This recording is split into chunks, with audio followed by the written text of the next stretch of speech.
Hello दोस्तों, नमस्कार। आप सभी लोगों का एक बार फिर से स्वागत है आपके अपने YouTube channel pH digital education पर। दोस्तों, आज की इस वीडियो में हम लोग कोई प्रैक्टिस सेट नहीं हल करने वाले हैं, चूँकि आप लोगों का जो डेट है परीक्षा के जो तारीख है वह अभी निर्धारित नहीं है, जिसके कारण मैं सोच रहा हूँ कि बीच-बीच में हम लोग थ्योरेटिकल वीडियो के माध्यम से अपना रिवीजन भी करते रहें, ताकि हम लोगों का जो प्रिपरेशन है और भी अच्छा हो जाए।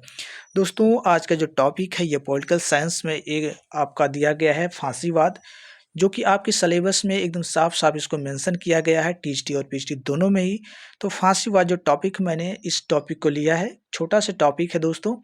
मैंने इसलिए लिया है कि ताकि आप लोगों को यदि वीडियो पसंद आए, तो हम लोग स्टार्टिंग से स्टार्ट करेंगे, यानी सिलेबस के जो अकॉर्डिंग दिया गया है, हम लोग वहाँ से प्रारंभ से स्टार्ट करेंगे और देखेंगे सभी जो सिलेबस में आपके टॉपिक दिए गए हैं, उनको धीरे-धीरे। तो इसमें दोस्तों मैं कोई बोर्ड पे आप लोगों को नहीं पढ़ाने वाला हूँ, बल्कि स्क्रीन पे ही मैं आप लोगों को बताने का प्रयास करूँगा और मुझे उम्मीद है कि आप लोगों को अच्छा लगेगा ये वीडियो, ठीक है?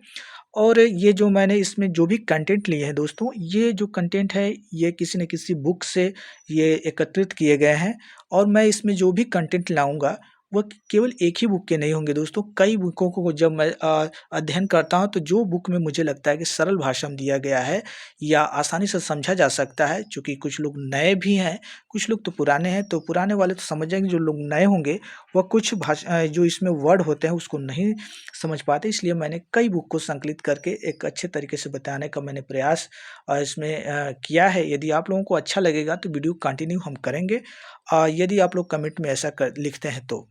ठीक है, यदि नहीं लगेगा तो हम लोग केवल प्रैक्टिस करेंगे, बाकी आप लोग जैसा सजेशन देंगे कमेंट के माध्यम से, हम लोग आगे उसी तरह से कंटिन्यू करेंगे। आइए देखते हैं हम लोग पॉलिटिकल साइंस में जो टॉपिक दिया गया फांसीवाद। दोस्तों, फांसीवाद फांसीवाद क्या है?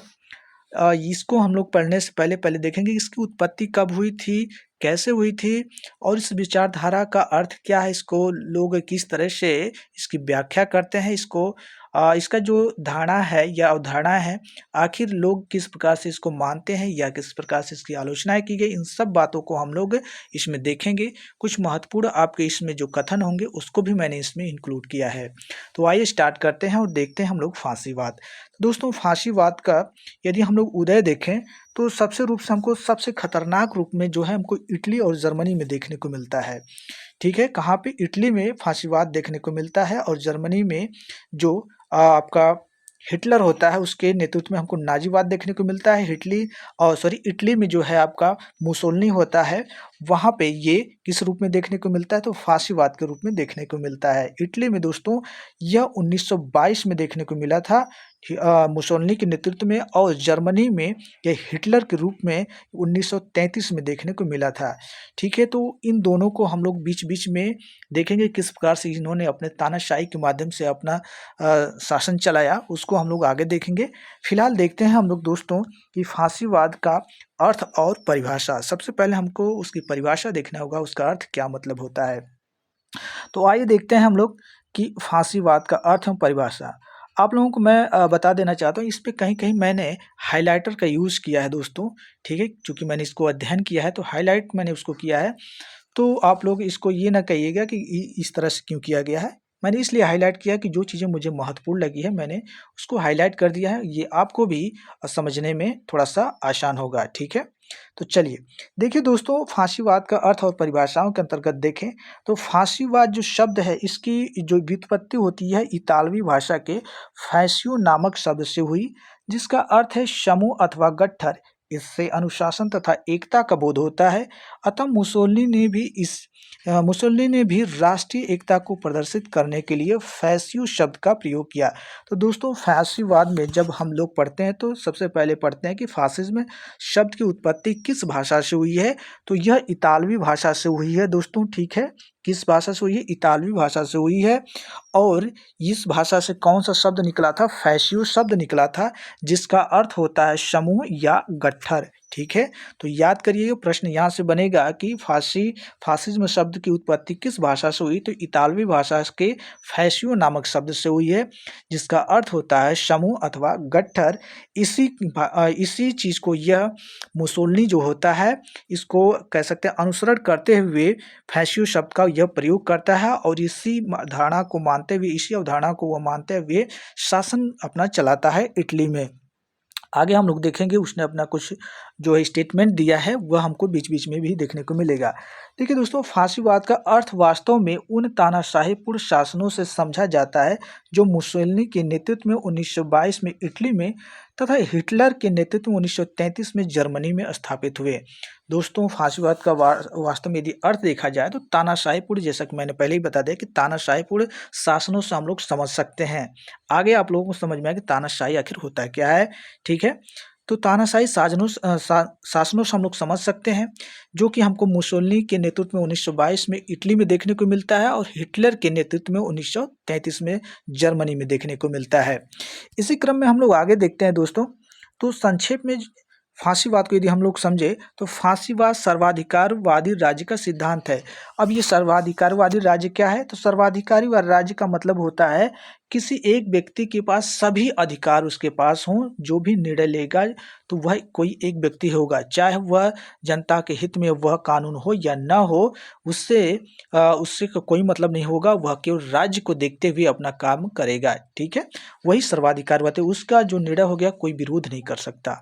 ठीक है, कोई दूसरा कानून नहीं बना सकता, वह जो बोल देगा वही कानून होगा।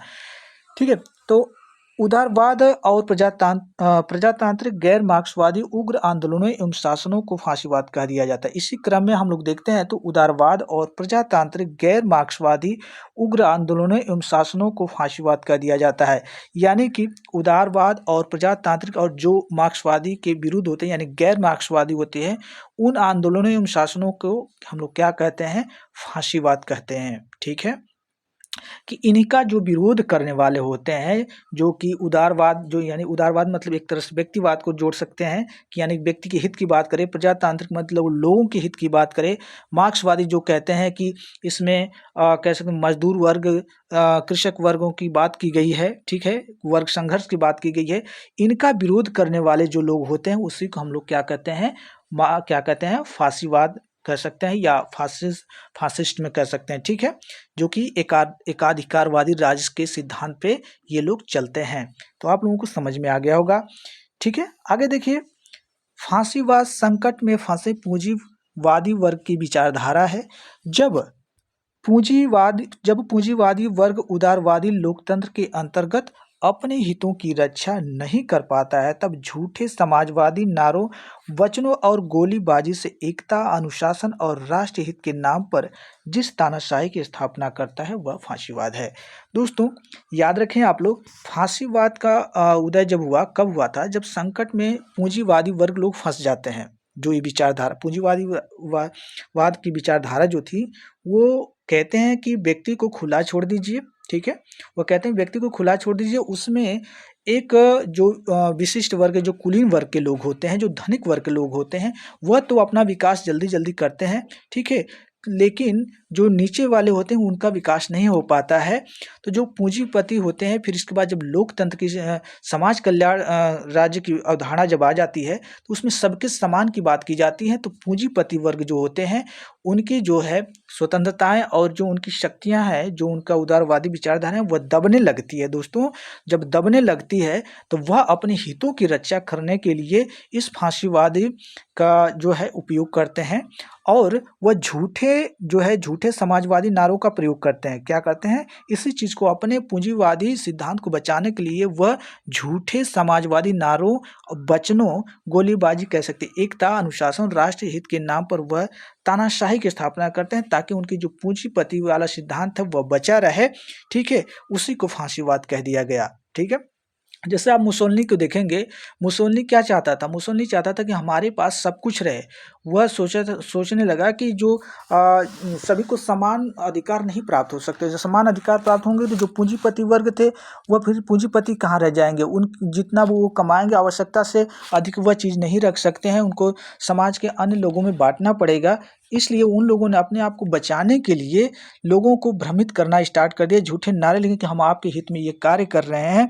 ठीक है, अनुशासन की बात करने लगे और इसी को बाद में क्या कह दिया गया? फांसीवाद कह दिया गया कि ये तो केवल अपने हित की बात करते हैं। ठीक है दोस्तों, आगे हम लोग देखते हैं तो फांसीवाद क्या है। इसको और अच्छे तरीके से समझना है तो फांसीवाद क्या है, तो इस लाइन में बताया गया है, इस संबंध में मुसोलिनी का कहना है कि फासिस्टवाद वास्तविकता पर आधारित है।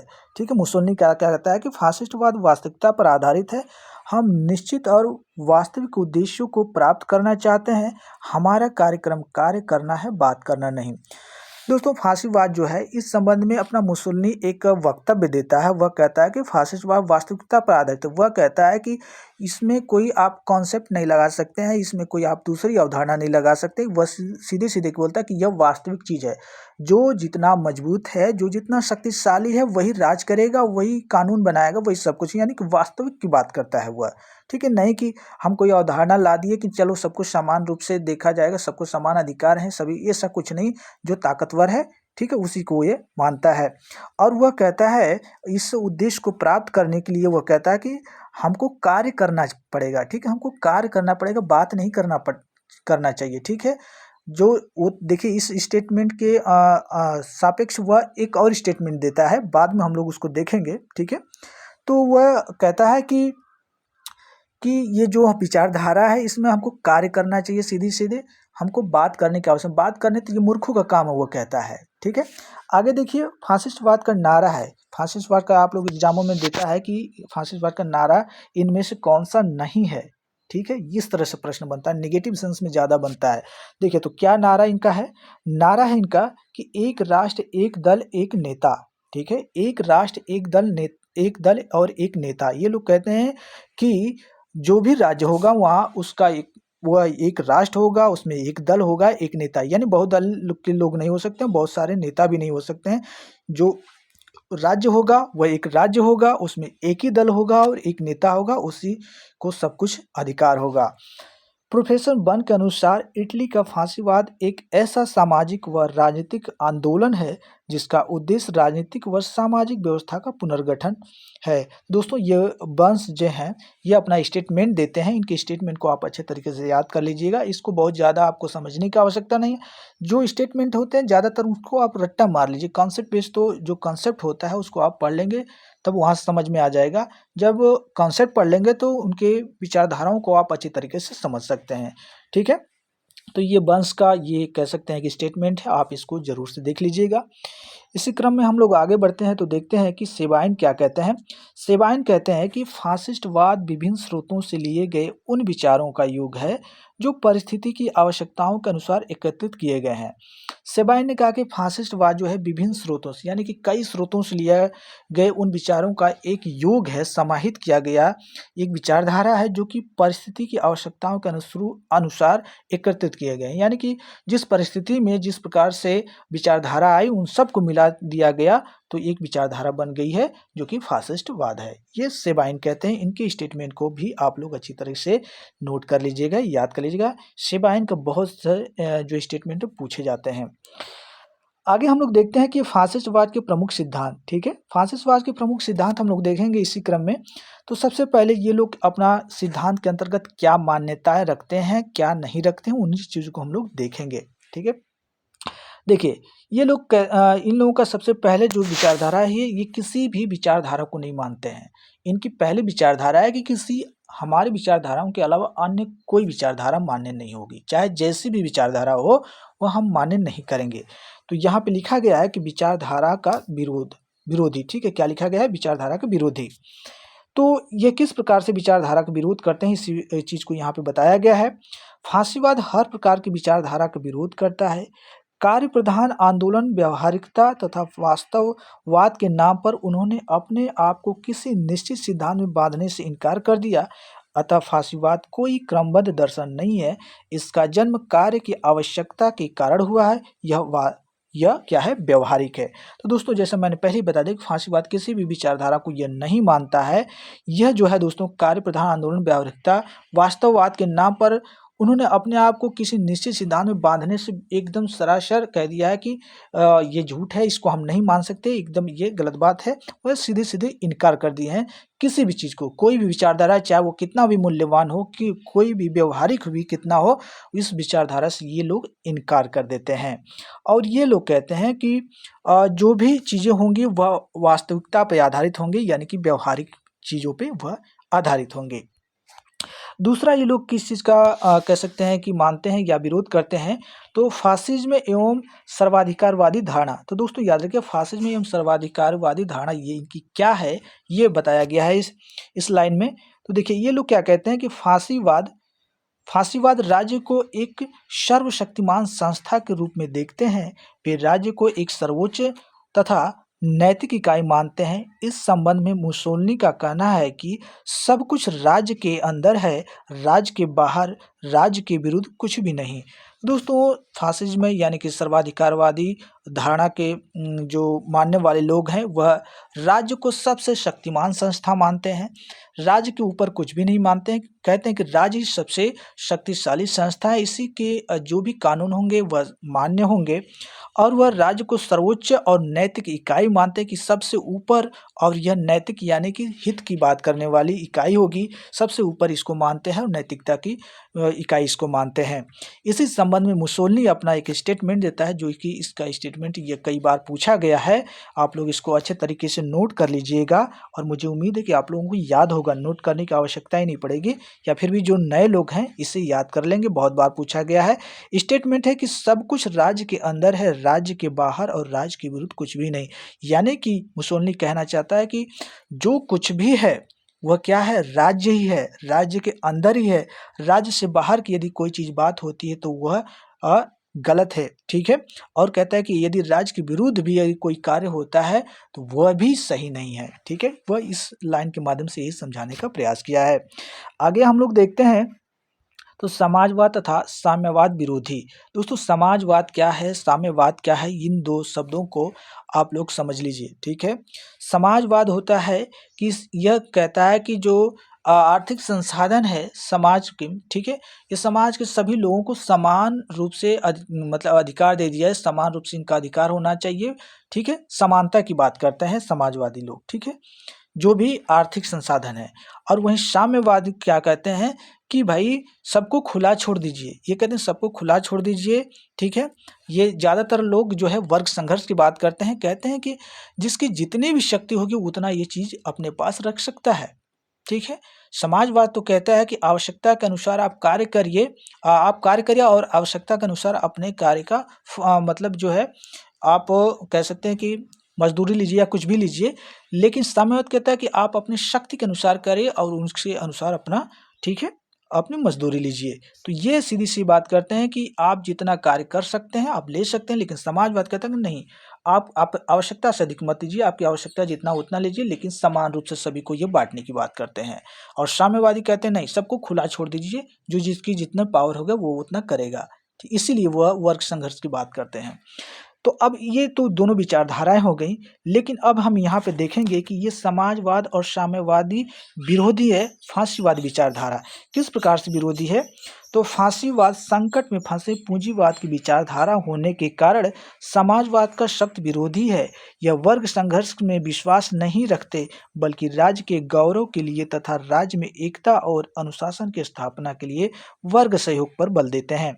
जैसा मैंने पहले ही आप लोगों को बता दिया है कि जो फांसीवाद है, जब पूंजीवादी विचारधारा संकट में फंस जाती है तो उसी के उत्पन्न का जो है बावजूद ये उत्पन्न होती है विचारधारा, लेकिन ये समाजवाद का विरोधी होती है, ठीक है। क्या होती है, समाजवाद की विरोधी होती है। जैसा कि मैंने पहले ही बता दिया है कि यह समाजवाद में समानता की बात की जाती है, ये समाजवाद को नहीं मानती है। फांसीवाद किस प्रकार से नहीं मानती है, क्योंकि ये लोग जो है राज्य को सर्वोपरि मानते हैं और जो राज्य कानून बनाएगा वही सब कुछ मान्य होगा। राज्य कानून बना दे कि नहीं, आपको इतना ही चीज़ चाहिए तो आप इतना ही रख सकते हैं, आप चाहे वो कम हो चाहे नहीं हो, जो कानून बना दिया ये सही है गलत, आप इस पे कोई विरोध नहीं कर सकते, आपको कोई अधिकार नहीं है, इसलिए ये समाजवादी विरोधी भी हो जाती है। और जिस प्रकार से साम्यवाद जो मार्क्सवादी विचारधारा के अंतर्गत आती है, इस पे भी ये लोग टीका टिप्पणी करते हैं, इसके भी विरोधी हैं। जिस प्रकार से इसमें वर्ग संघर्ष की बात की गई कि वर्ग संघर्ष करके लोग आगे बढ़ जाएंगे, ठीक है, जो जितना होगा उस हिसाब से अपना कार्य करेगा और पाएगा, इसके भी वो विरोधी हैं। कहते हैं नहीं, ऐसा कोई भी नहीं, राज्य जैसा कहेगा वैसा आपको करना पड़ेगा, राज्य जितना आपको देगा उतना लेना पड़ेगा, ठीक है। तो इसके भी ये विरोधी हैं, ठीक है। आगे इसी क्रम में देखिए बुद्धिवाद के खिलाफ, ये बुद्धिवाद के खिलाफ, बुद्धिवाद का जो आप अपने से बुद्धि के तर्क से माध्यम से सोचते हैं, समझते हैं कि ये करना चाहिए या ये नहीं करना चाहिए, उसके खिलाफ भी है फांसीवाद। किस प्रकार से है दोस्तों? तो देखिए फासिज्म तर्क और बुद्धि का विरोधी है, इसके अनुसार वही ठीक है जो राज्य कहे। फासिस्टवादियों का नारा था कि मुसोलिनी सदैव सही होता है। दोस्तों फासिज्म तर्क और बुद्धि का विरोधी है और इसी क्रम में वह कहता है कि जो मुसोलिनी है, ठीक है, जो मुसोलिनी था इटली का, वही क्या है, सब कुछ सही जो सत्य है और वही जो करेगा वही सही होगा, ठीक है। यानी मुसोलिनी के ही ये विचारों को ही लोग मानते हैं, उसी को हमेशा कहते हैं कि वही सही है, उसके अलावा कोई तर्क बुद्धि सब कुछ गलत है। यानी मुसोलिनी जो कहेगा वही सत्य है, वैसी को हमको मानना है, इसमें हमको किसी प्रकार का तर्क और बुद्धि की आवश्यकता नहीं है। आगे देखते हैं दोस्तों, तो हम लोग इसमें महामानव पूजा तथा विशिष्ट वर्ग में विश्वास। दोस्तों जो फांसीवादी विचारधारा है, यह महामानव पूजा और विशिष्ट वर्ग में विश्वास करता है। महामानव पूजा का मतलब, अब महामानव का मतलब क्या हो गया? आप लोग सोचो महामानव क्या है? महामानव कोई ऊपर से आया हुआ आदमी नहीं है, बल्कि महामानव ये उसे मानते हैं जिसके पास सर्वाधिकार मतलब हो, यानी सारा अधिकार हो, जैसे कि मुसोलिनी और हिटलर, ठीक है, उसी को ये महामानव मानते हैं। यानी कि जो व्यक्ति सर्वशक्तिमान है, शक्तिशाली है, उसी को ये महामानव मानते हैं और उसी की पूजा करने की बात कहते हैं कि उनकी पूजा ही करना, उनकी आज्ञाओं को पालन करना ही हमारा धर्म, हमारा कर्तव्य होना चाहिए। और विशिष्ट वर्ग में ये विश्वास नहीं है। जो विशिष्ट वर्ग धनी वर्ग होंगे, एक ऐसा वर्ग होगा जो सब कुछ नियम कानून बनाएगा, उसको में आपको क्या करना होगा? विश्वास करना होगा। तो दोस्तों इसमें बताया गया है कि फांसीवाद समानता विरोधी है, जैसा कि हमने पहले देखा, तथा विशिष्ट वर्ग के सिद्धांत तथा नेतृत्व पूजा में विश्वास रखते हैं। फांसीवादी नेता को सबसे ऊंचा स्थान देते हैं। वे सुपरमैन या हीरो की अवधारणा में विश्वास रखते हैं। इसी अवधारणा पर हिटलर और मुसोलिनी जैसे तानाशाही लोगों ने अपनी पूजा कराई। दोस्तों फांसीवाद समानता विरोधी है और ये विशिष्ट वर्ग के सिद्धांत और नेतृत्व में पूजा की बात करते हैं, यानी विश्वास रखते हैं, ठीक है। विशिष्ट वर्ग मैंने बता दिया, महामानव आपको मैंने बता दिया, और ये फांसीवादी नेता को सबसे ऊंचा स्थान देते हैं। यानी जो मुसोलिनी था, हिटलर था, उसको सबसे ऊंचा, सबसे ऊपर रखते थे। उसके उसके मतलब कोई भी कितना भी विद्वान और समाज में रहे, उससे नहीं, जो हमारा नेता था वही सबसे ऊपर है।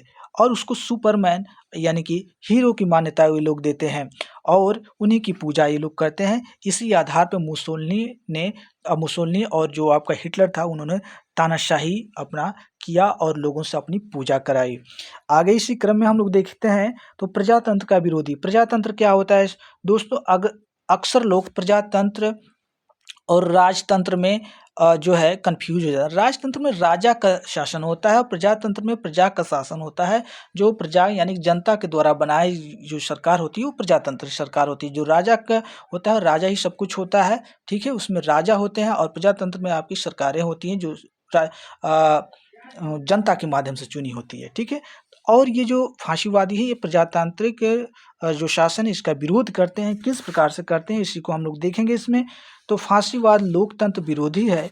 वह लोकतंत्र को अप्राकृतिक, भ्रामक मानता है। वे समय समय पर विचार विमर्श द्वारा शासन के विरोधी थे। इसी कारण इन्होंने संसद को बातूनी की दुकान की संज्ञा दी है, ठीक है।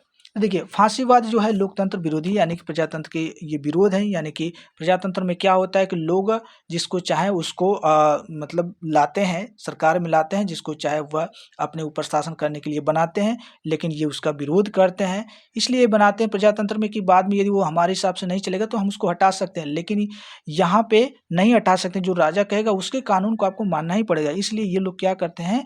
प्रजातंत्र का विरोध करते हैं, लोकतंत्र का विरोध करते हैं और समय समय पर विचार विमर्श द्वारा शासन के विरोधी थे। यह मतलब समय समय पर जो भी शासन में कोई हस्तक्षेप करता था तो इसको ये विरोध करते थे। और क्या कहते थे कि जिस प्रकार से संसद में लोग अपने बातों को, समस्याओं को रखते हैं, जो जनता के माध्यम से चुने हुए लोग होते हैं, तो ये कहते हैं कि जो संसद है ये कुछ भी नहीं है, ये बात करने वाली एक दुकान है। क्या कहते हैं? कहते हैं ये तो बातूनी है, ठीक है, मतलब बात करने वाली एक दुकान है। जहाँ जैसे दुकान पे कोई सामान मिलता है, उसी प्रकार संसद में जाएंगे तो आपको केवल बातें मिलेंगे। ये लोग कहते हैं। कौन? फांसीवाद जो विचारधारा वाले जो लोग होते हैं वे कहते हैं संसद तो एक बातूनी दुकान है, यहाँ पे बातों के अलावा और कुछ नहीं मिलने वाला है। आगे कहते हैं कि फांसीवादी राज की धारणा लोकतांत्रिक न होकर अभिजातवादी एवं निरंकुशवादी है। इसमें सरकार का गठन लोकप्रिय प्रतिनिधित्व द्वारा न होकर राष्ट्र के महत्वपूर्ण समुदायों को प्रतिनिधित्व देकर किया जाता है। दोस्तों, एक प्रकार से यह जो फांसीवादी है, ये निरंकुशवादी हमको इसमें देखने को मिलता है, यानी कि जो राजा होता है वो निरंकुश होता है। स्वाभाविक सी बात है, जो वह अपने अनुसार वो कार्य करेगा, जनता की बात ही नहीं सुनेगा, तो निरंकुश तो हम लोग उसे कहेंगे ही। ठीक है। आगे इसमें बताया गया कि फांसीवाद राज्य एक अभिजन वर्गीय राज्य है। इसमें राजनीतिक सत्ता दल के कुलीन अल्पसंख्यक वर्ग के हाथों में केंद्रित होती है। राज्य की संप्रभुता का निवास जनता में न होकर राष्ट्रीय राज्य में होता है। तो दोस्तों, फांसीवाद राज्य जो है एक तरह से कह सकते हैं कि यह अल्पसंख्यक के वर्ग में हाथों में इसकी जो सत्ता होती है केंद्रित होती है, यानी कि कुछ लोगों का, अल्पसंख्यक उन्हीं को कहते हैं जो मतलब कुछ लोगों का ये एक समुदाय हो या ये एक वर्ग हो, उन्हें हम अल्पसंख्यक वर्ग के अंतर्गत रखते हैं। और अल्पसंख्यक ऐसे लोगों को रखा जाता है जो कि या तो बहुत कमज़ोर या तो बहुत कम संख्या में हो, या बहुत दबे कुचले या बहुत बड़े वर्ग के हों। ठीक है, तो यहाँ बड़े वर्ग की बात की गई है, धनिक वर्ग की बात की गई है। इसलिए यहाँ पर अल्पसंख्यक वर्ग के हाथों में केंद्रित सत्ता होती है, जो बड़े लोग वर्ग के होते हैं, जिसके कारण ये लोग कहते हैं कि जो संप्रभुता होती है वह जनता में नहीं होकर बल्कि राष्ट्र राज्य में होती है। यानी कि जो संप्रभुता, राज्य की शक्ति जो होती है वह जनता में नहीं होगी। प्रजातंत्र में आपको जनता में देखने को मिलती है। ठीक है, लेकिन यहाँ पे फांसीवादी जब विचारधारा जहाँ पे होती है, वहाँ राष्ट्र में, राष्ट्र राज्य के हित की बात होती है। यानी कि कहते हैं कि जो राष्ट्र राज्य होगा वह सब कुछ होगा, उसके विरुद्ध कुछ भी नहीं होगा, जनता उसमें कोई हस्तक्षेप नहीं कर सकती। आगे हम लोग देखते हैं हिंसा को महत्व। दोस्तों, ये लोग हिंसा को भी महत्व देते हैं। क्या करते हैं? हिंसा को महत्व देते हैं। अब सोचेंगे कि आप लोग हिंसा को महत्व देते हैं तो किस प्रकार से देते हैं, आइए देखते हैं। देखिए, हिंसा को किस प्रकार से महत्व देते हैं। फांसीवाद हिंसा और युद्ध का समर्थन करता है। यह अंतरराष्ट्रीयता तथा शांति का विरोधी है। फासिज्म की मान्यता है कि अंतरराष्ट्रीय शांति कार्यों का स्वप्न है।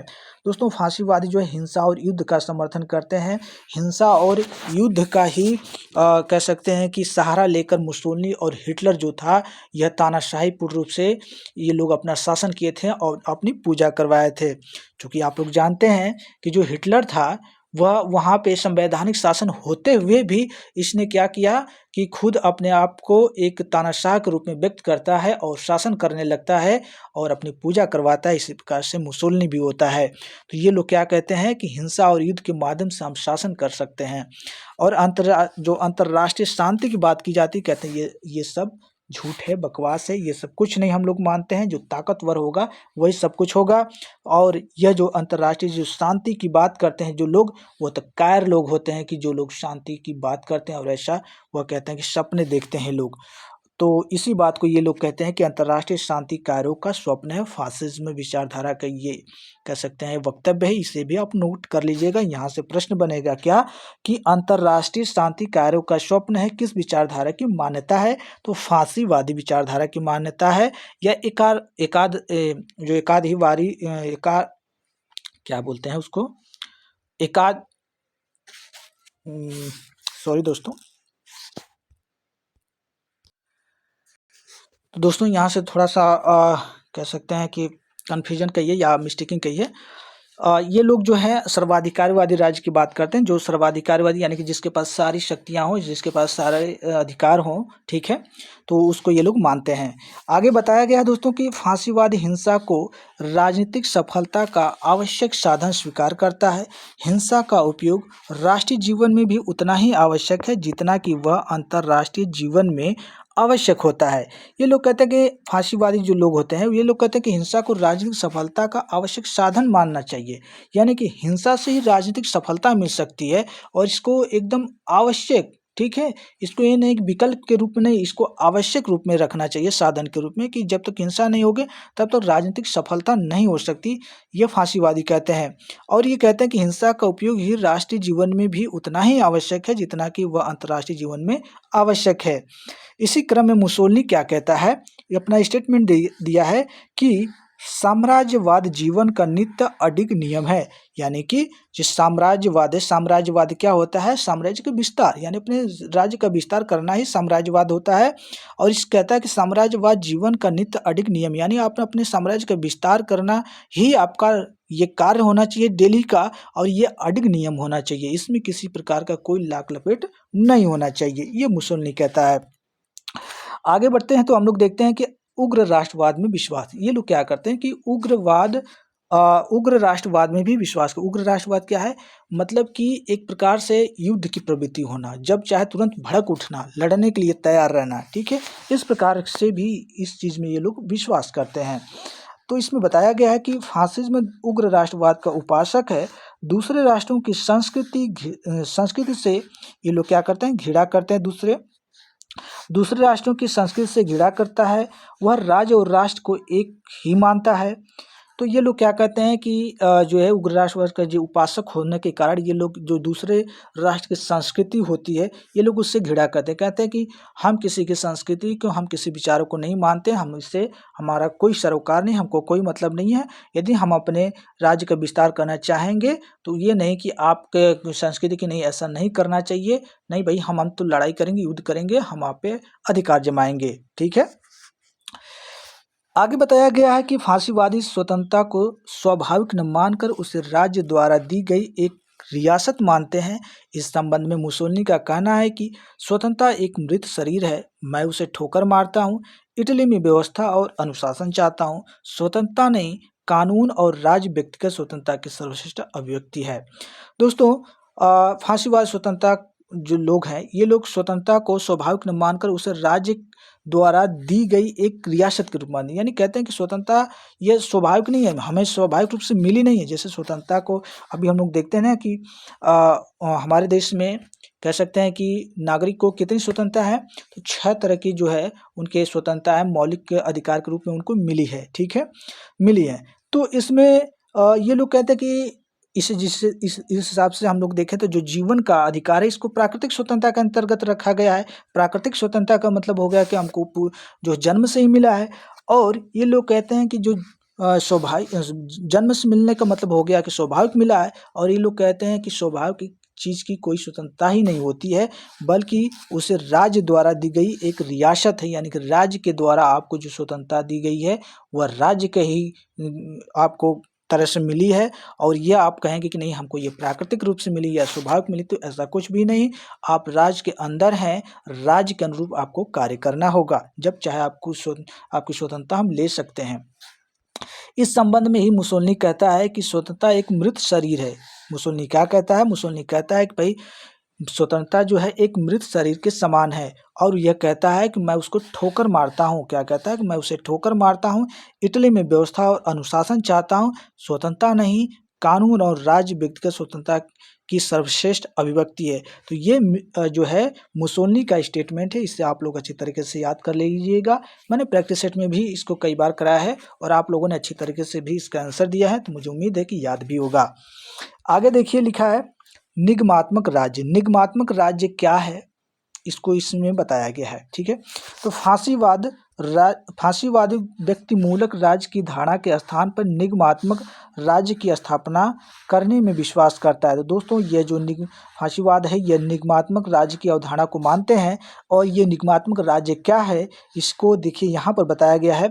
इसके मान्यता अनुसार राज्य का निर्माण व्यक्तियों द्वारा न किया जाकर राष्ट्र की सर्वोच्चता में विश्वास करने वाले समुदायों के द्वारा किया जाता है। जिस प्रकार जड़ पदार्थ का निर्माण जटिल इलेक्ट्रॉनों द्वारा, प्रोटॉनों के समूहों द्वारा किया जाता है, उसी प्रकार राष्ट्र का निर्माण जटिल व्यावसायिक समुदायों द्वारा किया जाता है। तो दोस्तों, निगमात्मक राज्य का मतलब ये होता है कि इसमें राज्य का निर्माण जो लोग व्यक्तियों ने किया था, जैसे कि आप देखेंगे हाब्स और लॉक के विचारों में देखने को मिलता है। ये कहते हैं कि इस प्रकार से राज्य का निर्माण नहीं हुआ है, बल्कि राष्ट्र राज्य का जो निर्माण हुआ है, यह जो राष्ट्र में सर्वोच्चता की जो विश्वास रखते हैं कि राष्ट्र सब कुछ है, सर्वोच्च है, सबसे ऊपर है, उनके द्वारा राज्य का निर्माण हुआ है। ये लोग इस प्रकार से मानते हैं। कौन?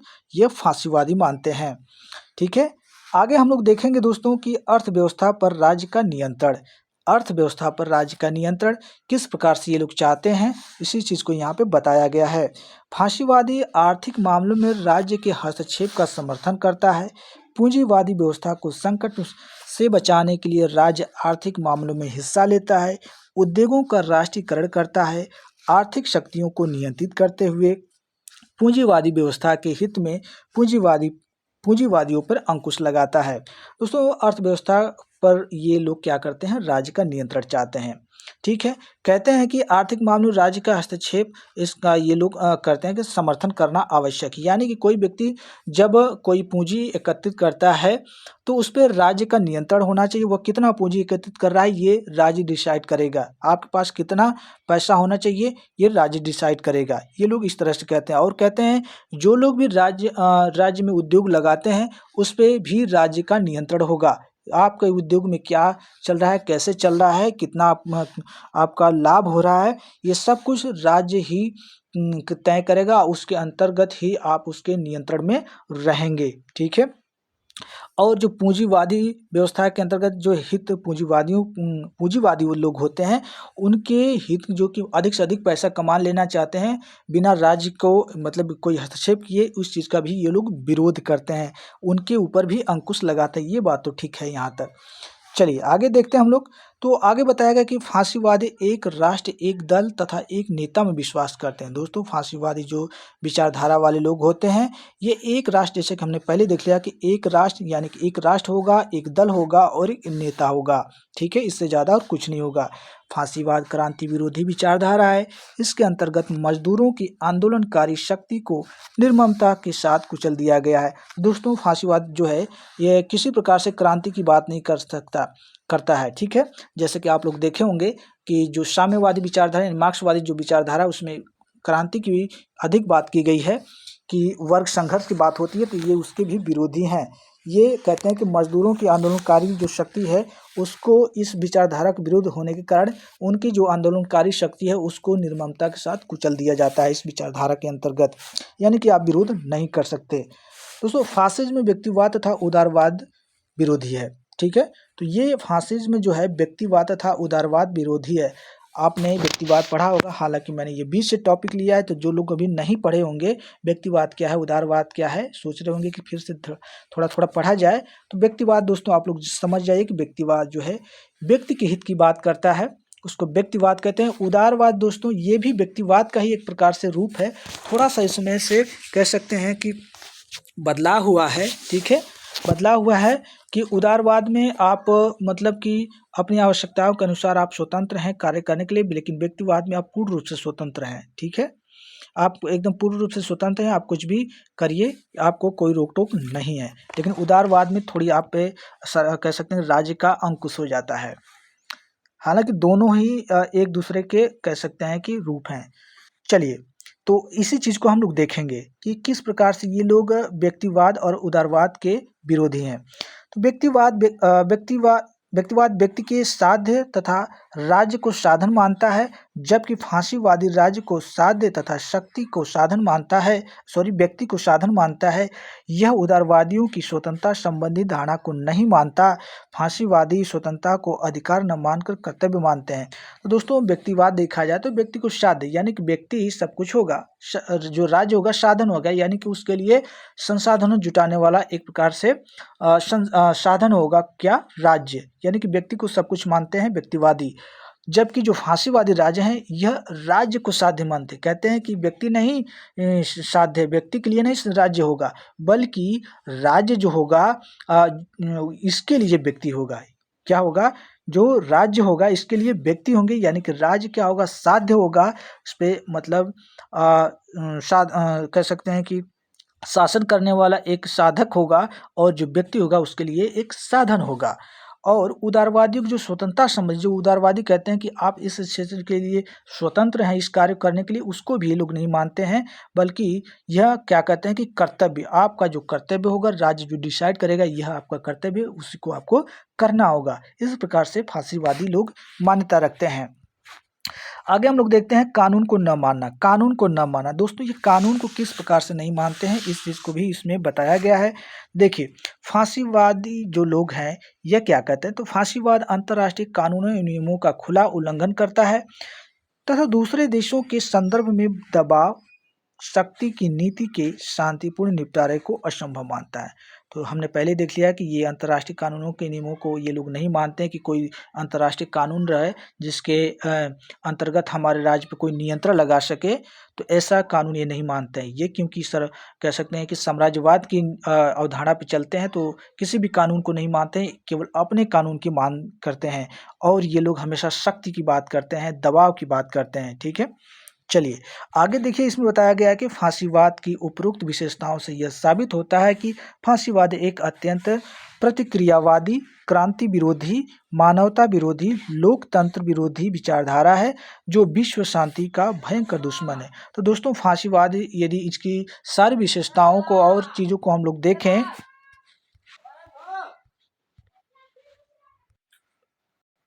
तो दोस्तों फांसीवाद जो है या इसकी विशेषताओं को हमने देखा, तो इसकी विशेषताओं को देखने के बाद यही हमको निष्कर्ष देखने को मिलता है कि ये अत्यंत प्रतिक्रियावादी, यानी प्रतिक्रिया मतलब आप कोई बात करते हैं तो उसके प्रतिक्रिया स्वरूप ये अपनी प्रतिक्रिया देते हैं, यानी कि आपके तुरंत आपके अपोजिट ये अपना ठीक है विचार दे देंगे। और ये क्रांति विरोधी, आप किसी प्रकार का क्रांति नहीं कर सकते हैं, आप विरोध नहीं कर सकते हैं। मानवता की बात करते हैं तो वो भी इसके विरोध की बात हो जाती है। लोकतंत्र के विरोधी है और विश्व शांति का ये तो भयंकर दुश्मन है, क्योंकि ये अंतर्राष्ट्रीय जो शांति का प्रस्ताव उसको नहीं मानते हैं। आगे हम लोग देखते हैं दोस्तों फांसीवाद की आलोचना। फांसीवाद की आलोचनाओं के अंतर्गत हम लोग देखते हैं, तो फांसीवाद की आलोचनाओं में यदि हम देखें तो फांसीवाद की उदारवादियों द्वारा आलोचना, ठीक है। तो सबसे पहले हम लोग देखेंगे कि फांसीवाद की जो आलोचना की गई है किसके द्वारा, उदारवादियों के द्वारा इसकी आलोचना की गई है। फांसीवाद की जो आलोचना है उदारवादी अपने मान्यताओं के आधार पर किस प्रकार से करते हैं उसको हम लोग देखते हैं। तो फांसीवाद उदारवादी मान्यताओं तथा लोकतंत्र का विरोधी रहा है। Professor Gregory, Caitlin, Maxi Hallowell, Frederick तथा पोम्पर जैसे उदारवादी लेखकों ने विभिन्न आधारों पर फांसीवाद की आलोचना की है। ये लेखक फांसीवाद को पूंजीवादी अर्थव्यवस्था से जोड़ने का विरोध करते हैं तथा इसे युद्धकालीन विशेष परिस्थितियों की उपज मानते हैं। दोस्तों, फांसीवाद की आलोचना के क्रम में उदारवादी जो है ये लोग कहते हैं कि ये जो है जो लोग इस प्रकार लोकतंत्र का विरोधी है, जिसके कारण ये लोग क्या करते हैं, इसका विरोध करते हैं। इसी क्रम में आप ग्रेगरी हैं, केटलिन है, मैक्सी है, हेलोवेल है, फ्रेडरिक है, पोम्पर है, ये लोग जो उदारवादी लेखक है इसको इसका आलोचना करते हैं। इस आलोचनाओं के कारण ये लोग क्या कहते हैं कि ये जो विचारधारा है ये मानवता के अनुसार बिल्कुल भी नहीं है, अंतर्राष्ट्रीय सहयोग के अनुसार भी नहीं है, क्योंकि इसमें जो है लोगों के अधिकारों का हनन होता है। ठीक है, आगे इसी के क्रम में हम लोग देखते हैं, बताया गया कि उदारवादियों के अनुसार फांसीवाद की मुख्य आलोचनाएं क्या क्या हैं। तो फांसीवादी की आलोचनाएं जो उदारवादियों द्वारा की गई हैं उनको हम लोग पॉइंट टू पॉइंट देख लेते हैं। फांसीवाद व्यक्ति की स्वतंत्रता का विरोध करता है तथा व्यक्तिगत स्वतंत्रता के स्थान पर राष्ट्रीय एकता, अनुशासन और आज्ञा पालन पर जोर देता है। फांसीवाद जो है दोस्तों यह व्यक्ति की स्वतंत्रता का विरोध करता है, व्यक्तिगत स्वतंत्रता के स्थान पर राष्ट्रीय एकता की, अनुशासन और आज्ञा पालन की बात करता है। और उदारवादी कार्यवाही राज्य की निरंकुश, सर्वाधिकारी एवं तानाशाही प्रवृत्ति की आलोचना करते हैं, क्योंकि उनके अनुसार राज्य मानव कल्याण का साधन है, राज्य व्यक्ति के लिए है, व्यक्ति राज्य के लिए नहीं। उदारवादी फांसीवाद की भी अविवेकवाद तथा तर्क बुद्धि विरोधी होने के कारण भी आलोचना करते हैं। फांसीवादी सामाजिक विषमता, जातीयता, श्रेष्ठता, विशिष्ट वर्ग आदि का खुला समर्थन करता है, जो उदारवादियों को बिल्कुल भी नहीं मान्य है। फांसीवाद लोकतंत्र और उत्तरदायी शासन का विरोधी है, इसलिए भी उदारवादियों ने इसकी आलोचना की है। फांसीवाद एक दलीय शासन तथा विपक्ष के दमन का समर्थक है। उदारवादी इसके इस दृष्टिकोण का भी विरोध करते हैं। उदारवादी फांसीवादी राज्य में शक्तियों के केंद्रीकरण की आलोचना करते हैं। फांसीवाद अंतर्राष्ट्रीयवाद का विरोधी है, इस आधार पर भी उदारवादी इसकी आलोचना करते हैं। फांसीवाद शक्ति का अंध समर्थन करके मानव मूल्यों को महत्वहीन बना देता है। यह बात उदारवादी विचारकों को पसंद नहीं, क्योंकि उदारवादी मानव मूल्यों को अत्यंत महत्वपूर्ण मानते हैं। तो दोस्तों ये उदारवादियों के अनुसार जो थी फांसीवाद की आलोचना। इसी क्रम में दोस्तों मैं थोड़ा-सा आप लोगों को और बता देना चाहता हूँ कि मार्क्सवादी किस प्रकार से इसकी आलोचना करते हैं। तो दोस्तों मार्क्सवादी जो है ये कहते हैं कि पहले तो मार्क्सवादी विचारधारा को आप लोग समझते ही हैं कि यह वर्ग संघर्ष की बात करते हैं। तो ये वर्ग संघर्ष के जो है विरोधी है कौन? फांसीवादी, जिसके कारण मार्क्सवादी लोग भी इसकी आलोचना करते हैं क्योंकि वर्ग संघर्ष में होता है कि विभिन्न प्रकार के जो मजदूर वर्ग होते हैं और कृषक वर्ग होते हैं या दबे कुचे मतलब कैसे निम्न लोग जो स्तर के लोग होते हैं वो क्रांति के माध्यम से वर्ग संघर्ष के माध्यम से ऊपर उठते हैं और इस चीज़ का ये क्या करता है? विरोध करता है फांसीवादी विचारधारा, जिसके कारण इसकी ये मार्क्सवादी जो लोग हैं इसकी आलोचना करते हैं। तो दोस्तों ये था हम लोगों का फांसीवाद, ठीक है, फांसीवाद विचारधारा। एक छोटा टॉपिक था, मैंने एक ही वीडियो में फिर भी समय लगी है कि इसमें लगभग 40-45 मिनट समय लग गया इसको आपको समझाने में और आपको बताने में। हालांकि आप लोग जानते थे, बस केवल रिवीजन करना था, मैंने इसको बताने का प्रयास किया, ठीक है। पहली वीडियो थी, छोटा सा मैंने इसमें अपना सहयोग दिया है। यदि आप लोगों को अच्छा लगा हो तो ज़रूर से कमेंट करके बताइएगा। आगे यदि आप लोगों को वीडियो चाहिए तो मैं स्टार्टिंग से लाऊँगा, आप लोग का कमेंट करके बताएंगे उसी अनुसार, वरना केवल मैं प्रैक्टिस लाता रहूँगा। प्रैक्टिस जैसे लाता हूँ, थोड़ी सी गले में दिक्कत हुई थी जिसके कारण बोलने में तकलीफ हुई थी, कल सेशन नहीं हम लोगों का चला था, ठीक है दोस्तों। तो आप लोग जैसा भी बताएंगे हम लोग आगे चलेंगे क्योंकि अभी डेट जो है अनाउंस नहीं है, तो मान के चलिए कि समय आपको शायद मिल सकता है। जो लोग भी अभी तैयारी थोड़ा कम रही हो तो अपनी तैयारी मजबूत कर सकते हैं। बाकी आप लोग कमेंट करके बताइएगा इस वीडियो को। यदि आपको ये वीडियो अच्छी लगी है तो शेयर कर दीजिएगा, दोस्तों को लाइक कर दीजिएगा, कमेंट करके ज़रूर से बताइएगा। मिलते हैं नेक्स्ट वीडियो में, तब तक के लिए थैंक यू, धन्यवाद।